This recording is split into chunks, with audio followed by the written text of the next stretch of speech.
आप समझ जाएंगे। लोग सोचते हैं मैं परमात्मा पे भरोसा करूं और परमात्मा मेरे साथ है।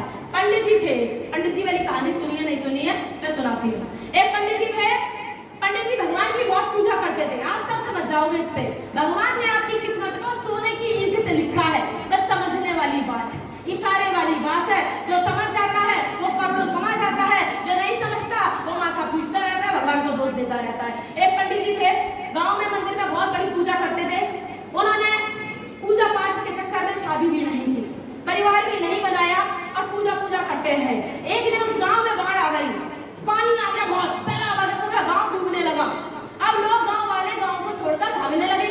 जब भागने लगे तो उन्होंने कहा पंडित जी तो मंदिर में है, उन्हें भी बुलाओ। तो गांव वाले बेचारे भागते भागते आए, पंडित जी पूरा गांव डूब रहा है, पूरा गांव भाग रहा है, अपनी जान बचा के, तुम भी हमारे साथ चलो। पंडित जी ने क्या कहा, मेरी पूरी जिंदगी निकल गई पूजा करते करते। अरे तुम भाग रहे हो, मैं भागूंगा नहीं, मुझे मेरा भगवान बचाने आएगा। कौन आएगा? भगवान बचाने आएगा। अब क्या हुआ, गांव वाले बेचारे चले गए, वो मरेंगे थोड़ी ना। अब क्या हुआ, और पानी बढ़ा, और पानी बढ़ा। जब और पानी बढ़ा तो हमारे आपके जैसे कुछ लोग और थे उसमें, तो वो गए और नाव लेकर आए। नहीं भैया, पंडित जी को छोड़ेंगे नहीं, बेचारे पंडित जी ने बड़ी तपस्या करी है मंदिर में, इन्हें लेके चलो।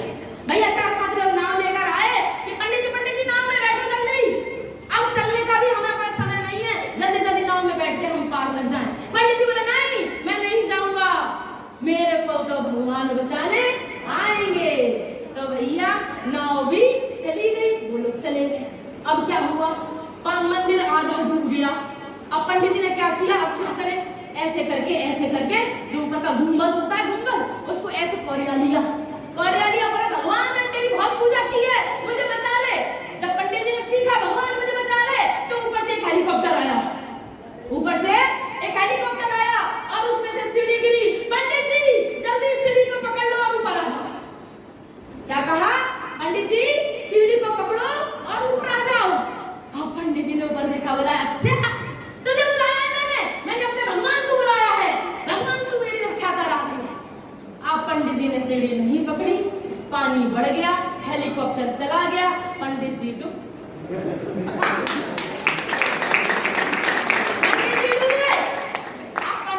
गए, उनके प्राण निकल गए। जब निकल गए तो ऊपर पहुंचे स्वर्ग में। भगवान भोलेनाथ बैठे थे, तपस्या कर रहे थे, वो सब देख रहे थे, मुस्कुरा रहे थे। पंडित जी आ रहे हैं तमतमा के आंखें लाल करके, और गए भगवान भगवान। तो भगवान भोलेनाथ तो है ही बोले, मुस्कुरा रहे थे, हाँ पंडित जी आओ आओ, तुम्हारा स्वागत है। अरे तुम्हारे पास आने के लिए मैंने थोड़ी ना यहाँ वो किया था, मैंने तुम्हारी जिंदगी भर तपस्या की, जिंदगी भर पूजा की, शादी नहीं की, गृहस्थी नहीं बसाई, तुम्हें पूरा समय दिया, लेकिन जब तुम्हारा टाइम आया कि तुम मेरा साथ देते, तुमने आंखें नहीं खोली, तुम मुझे बचाने नहीं आए। तो भोले बाबा ने शांत स्वभाव से बोला, पंडित जी मेरी बात तो सुनो, इतने गर्म क्यों हो रहे हो, इतनी आंखें लाल क्यों कर रहे हो? अरे आंखें लाल नहीं करे, समय से पहले तुमने मुझे अपने पास बुला लिया, अभी तो पूरी जिंदगी पड़ी थी मुझे धरती पर। तो उन्होंने कहा, भाई साहब पंडित जी, अब तुम सुनना चाहते हो